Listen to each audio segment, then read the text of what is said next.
અમરેલી જિલ્લામાં સ્થાનિક સ્વરાજ્યની ચૂંટણીને લઈને મતદારોમાં ઉત્સાહ જોવા મળી રહ્યો છે। જિલ્લા પંચાયત, તાલુકા પંચાયત અને 6 નગરપાલિકામાં ચૂંટણીનો ધમધમાટ શરૂ થયો છે। બગસરા તાલુકાના મતદારો વિકાસ કામોની આશા રાખી રહ્યા છે। સુડાવડ બેઠકમાં ભાજપ ઉમેદવાર નિલેશભાઈ કુલુડિયાના સમર્થનમાં બેઠક યોજાઈ હતી। ઝાંઝરિયા ગામે મતદારોનો મિજાજ જાણવા મળ્યો, જ્યાં પ્રાથમિક સુવિધાઓના અભાવ અંગે લોકોએ અવાજ ઉઠાવ્યો। બગસરા તાલુકા પંચાયતની 16 બેઠકો પર ભાજપ, કોંગ્રેસ અને આપ વચ્ચે ખરાખરીનો જંગ જોવા મળશે। નવા ઝાંઝરિયા ગામના મતદારો નર્મદા પાણી ગામ સુધી પહોંચે તેવી માંગ કરી રહ્યા છે। લોકોની એક જ માંગ છે કે ઉમેદવાર કોઈ પણ હોય, પરંતુ ગામડે રોડ, પાણી અને ગટર લાઇટ જેવી પ્રાથમિક સુવિધાઓ ઉપલબ્ધ કરાવે।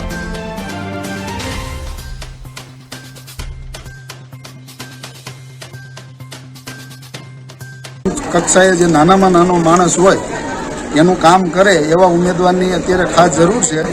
ખાસ કરીને અત્યારે વસનો દઈ અને રિયા જાય એવું ન થવું જોઈએ। ઉમેદવારી લીધી છે, કોઈ વાદ વિવાદ ન કરે। ગામના અપેક્ષા તો ખેતી લગતા કામની વાત કરીએ તો ગામડાની અંદર અત્યારે નર્મદા પાણીની બહુ જરૂરિયાત છે। જે ગામમાં નર્મદાનું પાણી નથી પૂગ્યું, તો સરકારશ્રીને મારી એવી વિનંતી છે કે હરેક ગામની અંદર નર્મદાનું પાણી જેમ બને એમ વહેલી તકે પૂગે અને સોનું ઉગાડ પેદા કરવાની શક્તિ ખેડૂતમાં પૂરેપૂરી છે, પણ પાણીના અભાવે આ કામ પૂરું થઈ શકતું નથી। એ જે ઉમેદવારો આવે એ ઉમેદવારો પણ આમાં થોડુંક ધ્યાન આપે એવી મારી એક ઈચ્છા છે। અને ગામજનો યુવાનો જાગૃત થાય અને યુવાનોને આપણે પ્રોત્સાહન આપે ને યુવાનો ચૂંટણી માટે આગળ વધે, જેના કરીને બાકીના બધા શિક્ષિત યુવાનો હોય એને પ્રેરણા પ્રાપ્ત થાય। અંદર આજે જે પહેલો જોઈ કોઈ યુવાન મળ્યો હોય તો વિવેકભાઈ કોલડિયા કરીને છે, બરોબર।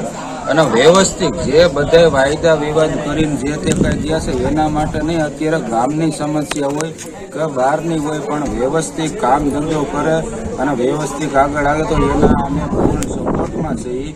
પણ જો અત્યારે જે બોલે છે એ કરે એના માટે 15 સુડાવડ સીટથી મારા ઘરના ઉમેદવાર છે, તો હું વધુમાં વધુ રોડ, રસ્તા, પાણી અને જાગૃતતા ફેલાવું, સોશિયલ અવેરનેસ ફેલાવું કે જે આપણે ડિજિટલ રીતે જે આપણે ફ્રોડ થાય છે એના વિશે જાગૃતતા ફેલાવું।